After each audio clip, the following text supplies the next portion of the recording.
se pose maintenant cette question dans l'Europe Soir. Quelle suite pour la réforme des retraites? Après la fin de l'examen en première lecture du texte cette nuit à l'Assemblée, sans vote, le texte doit atterrir le 28 février en commission au Sénat, puis en séance publique le 2 mars. Les sénateurs qui défendent depuis plusieurs années le report de l'âge de départ à la retraite à 64 ans, ils devraient tout de même apporter quelques modifications au texte. Alexandre Chevaux. Oui, et parmi les pistes envisagées, un recalcul des bénéficiaires des carrières longues, la remise en cause de la clause du grand-père pour les régimes spéciaux ou encore l'introduction d'une politique familiale indispensable selon les sénateurs pour rééquilibrer le système par répartition.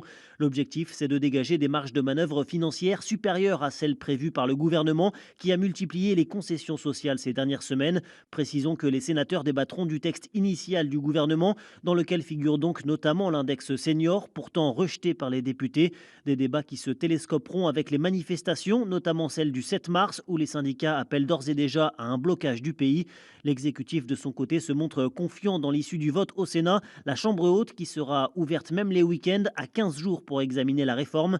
À l'issue, une commission mixte paritaire se réunira. Elle est composée de 7 sénateurs et de 7 députés et doit aboutir à un texte commun qui sera ensuite soumis au vote des deux chambres. La possibilité d'un 49-3 n'est pas à exclure, même si ce n'est, à l'heure actuelle, pas la solution privilégiée par l'exécutif. Alexandre Chauveau du service politique d'Europe 1. Et puis, quelques heures après le clap de fin à l'Assemblée nationale, dans une ambiance électrique, les sanctions tombent. La crise rampante depuis plusieurs semaines chez les LR a trouvé un dénouement aujourd'hui.